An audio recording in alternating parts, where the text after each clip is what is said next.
योगपीठे तटे भीमरथ्या वरपुंडरीकाय धातु मुनीन्द्रे समागत्य तिष्ठन्तमानन्दकन्दं परब्रह्मलिङ्गं भजे पाण्डुरङ्गं रामकृष्ण हरे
घेईन मी जन्म याजसाठी देवा घेईन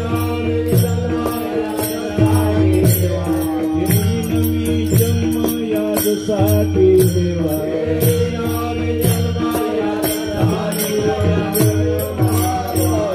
आनंद निर्भर असो जय जय विठोबार भूमरे जय विठोबार भूमरे जय जय विठोबार भूमरे विठोबार भूमरे विठोबार भूमरे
धन्यवाद रामकृष्ण आणि सर्वांना.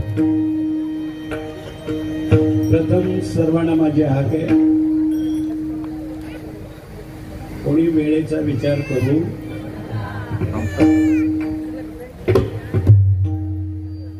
कारण आजचा जागर आहे म्हणून तुम्हाला सांगतो. रोज आम्ही तुम्हाला वेळेवर सोडलेला, वेळेवर प्रसाद दिलेला, आपण सर्व वेळेवर घरी गेलेले आहात. पण आज देवाचं जागर आहे, पण सर्वांनी मस्त कीर्तन श्रवण करायचं आहे. पण श्रवण करताना हाताने टाळे आणि मुखाने भगवंताचं नामचिंतन करायचंय. विठ्ठल विठ्ठल विठ्ठल विठ्ठल.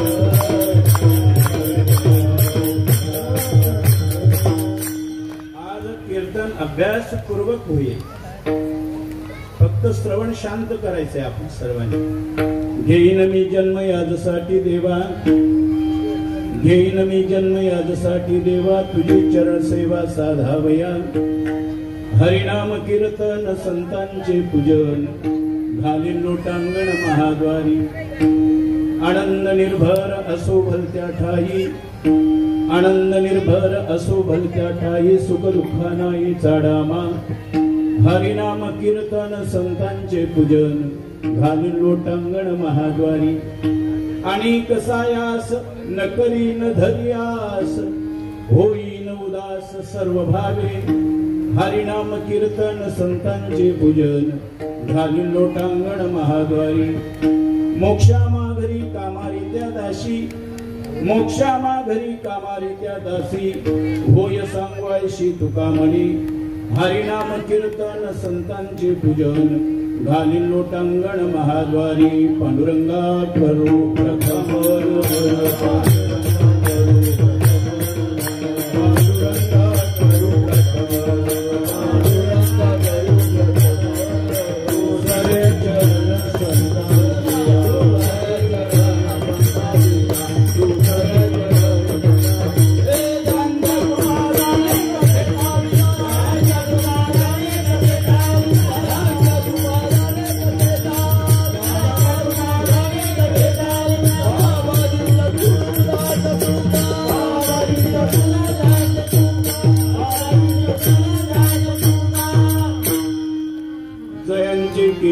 स्मरण. होय सकळ विद्येचे अधिकरण, तेची वंदू श्री चरण श्री गुरूंचे ते नमस्कारुनी आता. ओम नमो ज्ञानेश्वरा करुणाकरा दयाला, तुमचा अनुग्रह लादलो पावन झालो चराचरी. ब्रह्मानंदम परमसुखदम केवलम ज्ञानमूर्ती, दन्वादितं गगनसदृशं तत्त्वमस्यादिलक्ष्यम्. एकं नित्यं विमलवचनं सर्वादि साक्षिभूतं, भावातीतं त्रिगुणरहितं सद्गुरु तं नमामि. वसुदेवसुतं देवं कौसचानूरमर्दनं, देवकी परमानन्दं कृष्णं वन्दे जगद्गुरु. गुरुर्ब्रह्मा गुरुर्विष्णु गुरुर्देवो महेश्वरा, गुरुर्साक्षात् परब्रह्म तस्मै श्री गुरवे नमः. लागोनिया पाया विनवितो तुम्हाला, करटाली बोला मुखी नाम मस्तक हे पाया.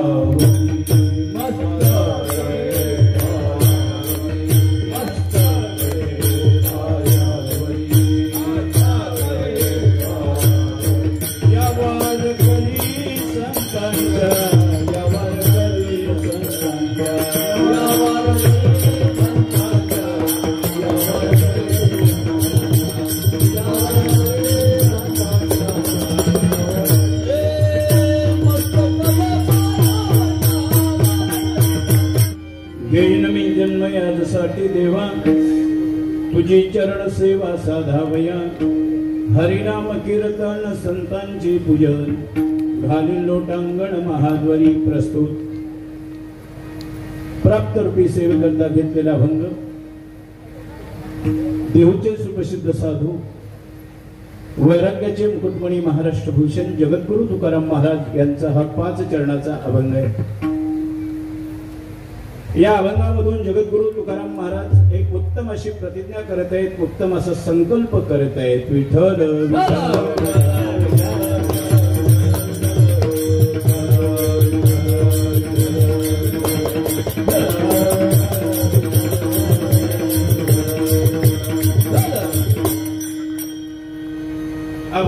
सुरुवात करण्यापूर्वी दोन शब्दाचा परिहार फार महत्वाचा आहे. आज आपल्या या ठाणा तालुक्यातील श्री क्षेत्र मुर्दा गाव आणि या मुर्दा गावामध्ये भगवान प्रभू रामचंद्राच्या कृपेने जगद्गुरु नित्यानंद बाबांच्या आशीर्वादाने आणि बालयोगी सदानंद बाबांच्या प्रेरणेने सर्व ग्रामस्थांच्या वतीने हा ज्ञान यज्ञ संपन्न होत आहे. आज आपली सांगतेकडे वाटचाल चालू आहे. 6 दिवस पूर्ण झाले यज्ञाला. यज्ञामध्ये साधना, चिंतन, नेम, भक्ती, सेवा ही अखंड चालू आहे. आणि ती सेवा चालू असताना नेमाची सेवा चालू आहे. कारण नामसप्ताह म्हणजे नेम आहे. या सप्ताहामध्ये आपल्या बालयोगी सदानंद बाबांच्या आश्रमामध्ये म्हणजे आपल्या आश्रमामध्ये जे नेम चालतात त्या नेम याच सप्ताहामध्ये आपण चालू केलेले आहेत. आणि त्याच नेमाने आज 6 दिवस हा सप्ताह चालू आहे. अखंड चिंतन, प्रत्येकाच्या मनामध्ये राम भरलेला आहे. मी परवाच्या दिवशी बोललो की रामप्रभूचा दिव्य आणि भव्य असा हा मंदिर, या रामाला तुम्ही कधी विसरू नका. घरातून निघाल्यापासून तर मंदिरापर्यंत राम म्हणत या आणि जाता जाता घरापर्यंत राम म्हणत जा. नक्कीच तुमच्या हृदयामध्ये राम धागा झाल्याशिवाय राहणार नाही. राम म्हणता वाट चाली, राम म्हणता वाट चाली, राम म्हणता वाट चाली, राम म्हणता वाट चाली. यज्ञ पाऊली पाऊली, प्रत्येक पावलाला राम म्हटल्यानंतर एक यज्ञाची कृपा आपल्यावर होतोय. पहिला वर्ष म्हणून ही सांगणं मला गरजेचं आहे. प्रबोधन फार महत्वाचं आहे. मार्गदर्शन फार महत्वाचं आहे. मार्गदर्शन जर कमी झालं तर सप्ताह बरोबर होत.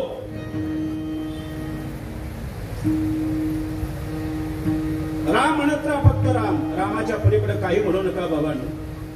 प्रत्येकाच्या हृदयामध्ये राम जागा आहे. जर रामाला हाक मारली ना तर नक्कीच तुम्हाला राम हाक दिल्याशिवाय राहणार नाही. आनंद आहे, भक्तीचा आनंद फार आगळं वेगळा आनंद आहे. मी साहेब डोळ्याने पाहतोय 6 दिवस या गावातील प्रत्येक चुलीतला माणूस इथे आला आणि सेवा करून गेला. लहान लहान पोरं सुद्धा खांद्यावर बाटली पाण्याची घेऊन आपल्या अन्नपूर्णेच्या समोर नेऊन ठेवत होती. माझं निरीक्षण फार असतोय.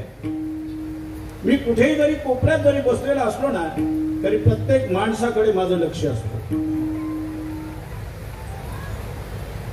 आयोजकांनी एकाही माणसाला या भंडाऱ्यातून परत पाठवला नाहीये.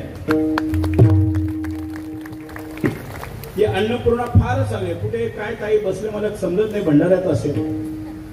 पण अन्नपूर्णाच्या बरोबर सर्व गावातील महिला मंडळ, प्रत्येक कुटुंबातील महिला या भंडाऱ्यामध्ये सहभागी झाली आणि उत्तम अशी सेवा केली या नामयज्ञामध्ये. नामयज्ञातली सेवा फार महत्वाची आहे बाबांनो. तुम्ही अशा घरात कितीही सेवा करा पण यज्ञातली सेवा तुमच्या पुढच्या पिढीपर्यंत उपयोगाला आल्याशिवाय राहणार नाहीये. 42 कुळाचा उद्धार सांगितलेलं आहे बाबांनो. भगवंताची सेवा केल्यानंतर 21 पिढ्या माहेरातल्या आणि 21 पिढ्या आपल्या घरच्या देवाचे व्हा. नक्कीच तुमच्या पिढ्यांचा उद्धार झाल्याशिवाय राहणार नाही. प्रभू आपल्यासाठी अरे द्वारका सोडून आला पंढरपुरामध्ये, अयोध्या सोडून आला मुर्द्यामध्ये. याचा विचार आपण केला पाहिजे. विचार करा, राम मंदिरासाठी किती वर्ष गेली बाबांनो, किती वर्ष गेली आपली. पण आज माझा राम अयोध्यामध्ये उभा आहे हे आपलं परमभाग्य आहे. विठ्ठल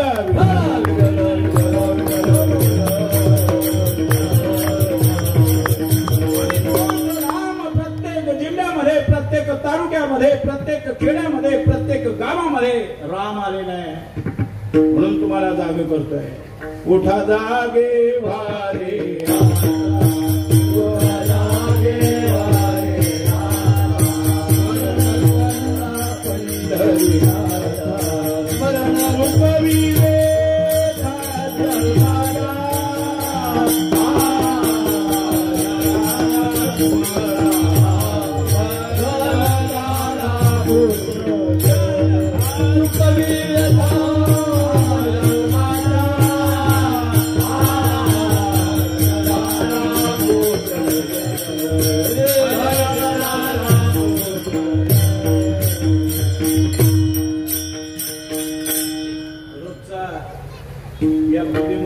वेगवेगळा विचार येत असतोय आणि त्या विचारामध्ये आम्हाला थोडं थोडं विसर पडतोय.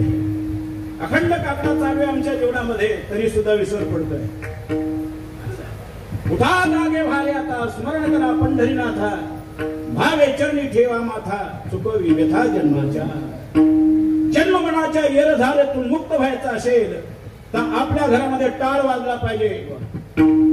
ज्याच्या घरामध्ये टाळ आहे तिथे राम आहे. कुठेतरी राम येत नाही बाबांनो. मी आत्ताच तुम्हाला सांगितलं व्यासपीठावरून, प्रत्येकाच्या घरामध्ये ज्यांनी आपल्याला राम दिलेले आहे त्याची प्रतिमा आपल्या घरात असली पाहिजे, तरच तो राम येईल. विठ्ठल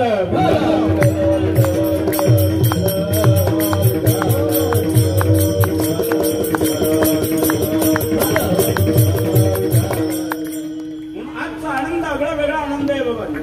समाज पहा, समाज मी सांगितलं संपूर्ण भारतभर आम्ही फिरतोय, संपूर्ण महाराष्ट्रभर फिरतोय, संपूर्ण जिल्ह्यामध्ये फिरतोय, तालुक्यामध्ये फिरतोय कीर्तना करता, पण असा सप्ताह मी पाहिला नाही कुठे बाबा. या परिसरामध्ये 8वा कार्यक्रम आहे, पण घराघरात माणूस आहे. प्रत्येक माणूस जागा झालेला आहे. माझ्या गावामध्ये देवाचं कार्य चालू आहे, माझ्या गावामध्ये भगवंताचं कार्य चालू आहे. माझ्या गावाला बाबा बालयोगी सदानंद बाबांचे हाक आहेत, त्या हाकेला आम्ही समोर जाणार आहोत.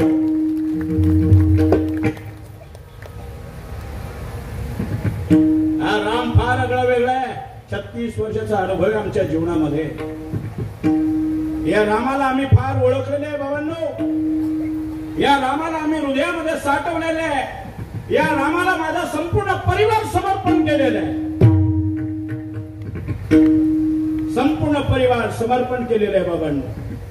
माझ्या मुलांना माझी हाक आहे, एक वेळ आई वडिलांना विसरा, पण बालयोगी सदानंद बाबांना विसरू नका. ते आपलं जीवन आहे. विठ्ठल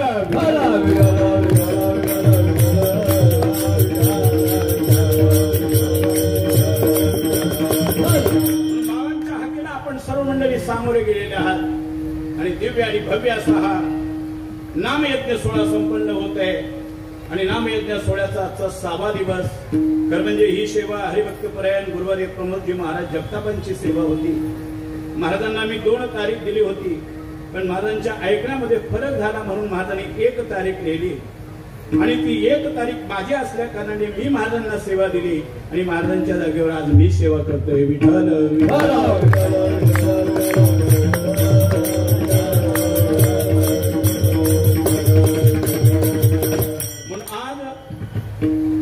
प्रभू रामचंद्राच्या चरणावर, नित्यानंद बाबांच्या चरणावर, बालयोगी सदानंद बाबांच्या चरणावर नतमस्तक होतोय आणि माझ्या सेवेला सुरुवात करतोय. विठ्ठल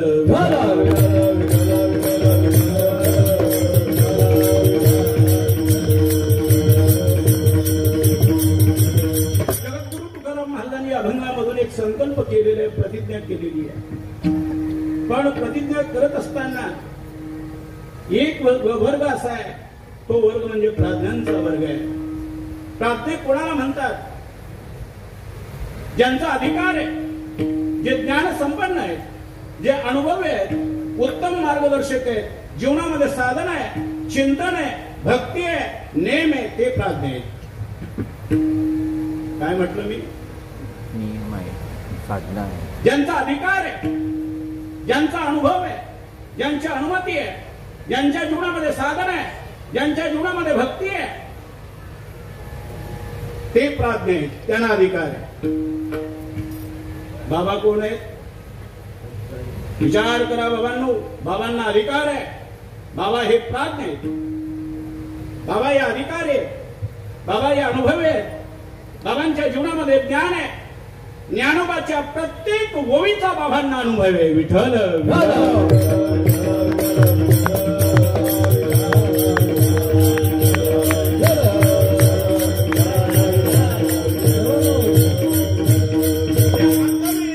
जे ज्ञानी आहेत, ज्यांची साधना आहे, ज्यांची भक्ती आहे, ज्यांचा अनुभव आहे, ते प्राज्ञ आहेत. आणि त्यांनाच आज्ञा करण्याचा परवानगी आहे. अनुभव आले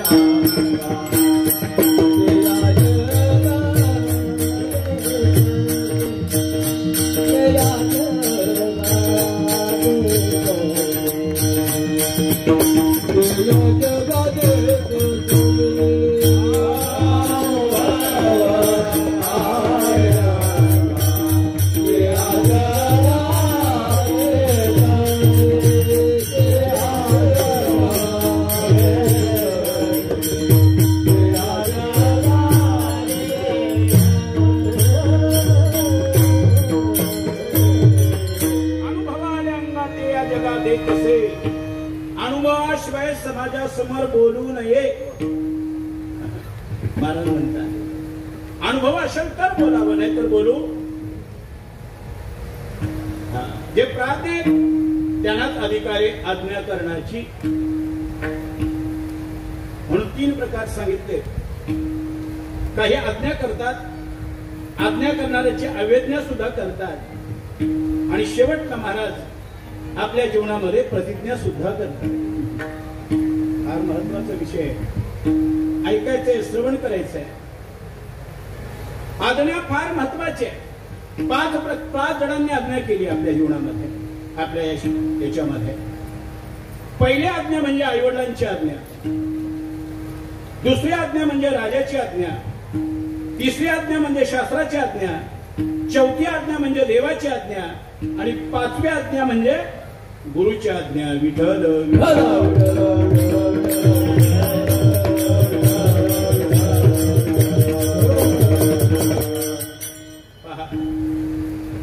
आईवडिलांची आज्ञा फार महत्वाची आहे. आईवडिलांची आज्ञा ही फार महत्वाची आहे. आईवडिलांच्या शब्दाचा विचार आपल्या जीवनामध्ये असावा. आईवडिलांच्या मुखातून जो शब्द बाहेर पडतोय तो आपल्या जीवनातला प्रसाद असतोय. बाबांनो, आपल्या जीवनातला प्रसाद असतोय. का म्हणतोय मी? कारण आई वडील म्हणजे तीर्थ आहेत. आई वडील म्हणजे तीर्थ आहेत. ज्ञानोबा पुरावा देतात. सकळ तीर्थांची आठवणी जे का माता पितरी तया सेवेसी किर शरीरी लोण किजेरी. माय बाप केवळ काशी, माय बाप माय बाप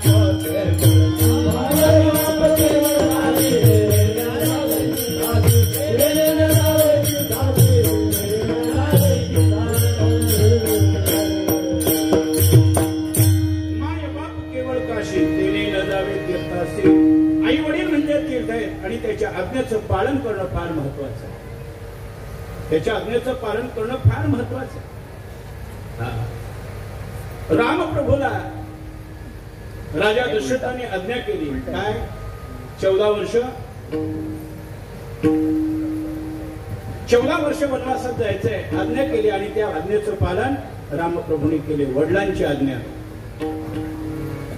आई वडिलांची आज्ञा. ध्रुवबाळाला आईने आज्ञा केली, तुला वनात जावं लागेल, आणि आईची आज्ञा ऐकून ध्रुवबाळ वनात गेला आणि अडलपदाचा मानकरी झाला. विठ्ठल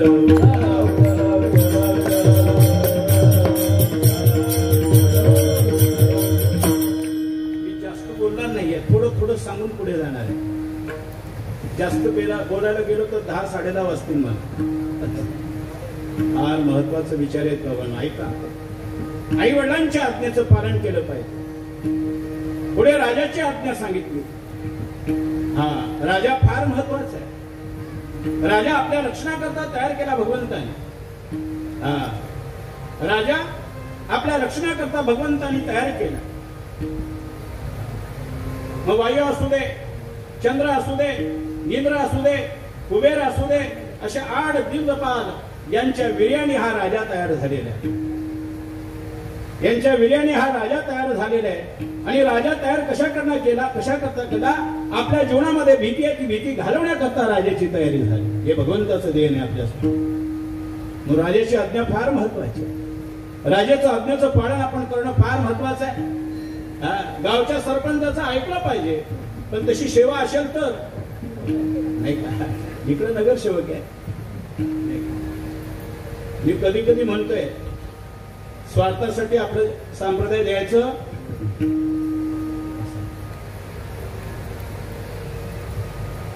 जीवनामध्ये.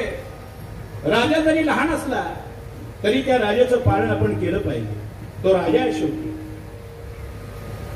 रांझ्या पाटलाने छत्रपती रांझ्या पाटलाने जेव्हा एका बाईवर बलात्कार केला आणि बलात्कार केल्यानंतर राजाच्या कानावर बातमी केली.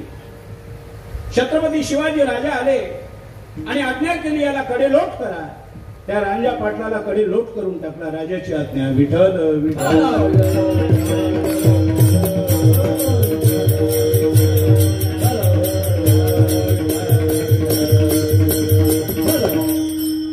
आता तसं आहे का? पाहता ना डोळ्यासमोर बरे 7 दिवस तुमचे 6 दिवस गेले. घरी कोणीच थांबलं नाही. डोळ्याने काही पाहिलंच नाही हो तुम्ही. फक्त देवदर्शन आणि साधना चिंतन ज्ञानेश्वरी याच्या पलीकडे तुम्ही काही पाहिलं नाही 6 दिवस. भाग्य आहे ना तुमचं बाबांनी. साठवणूक आहे पुण्याची. साधने देह पवित्र होतोय. पवित्र तो देह वाणी पुण्यवंत जो उदयाच्युत सर्वकाल. ही वाणी पुण्यवंत होते. ज्ञानेश्वरी वाचली आपण. महाराजांनी रात्री सांगितलं की अमृताची वाणी देहदेवाची तैशे साचाणी मवाळ तुल्या आणि रसाळ शब्द जैसे कल्लोल अमृताचे. म्हणून राजाची आज्ञा ही फार महत्वाची आहे. ती आपण पाळली पाहिजे. शास्त्राची आज्ञा सांगितली. शास्त्र हा सुईच्या टोकासारखं आहे. पाळतो का हो? सत्यनारायणाच्या पूजेला ब्राह्मणाच्या हातूनच पूजा झाली पाहिजे. पण आपले ब्राह्मण आता जास्त फोपावल्यात. शास्त्र म्हणतोय ब्राह्मणाच्या हातूनच. ब्राह्मण साहेब गुरुजी इथे बसलेले आहेत. पूजा करताना आपल्याला आचमना करता ब्राह्मण पाणी देतोय पळीने. तो गुरुजींना विचारा पाणी किती द्यावा आणि गुरुजी पाणी देतात किती ह्याचा विचार होणं फार महत्वाचं आहे.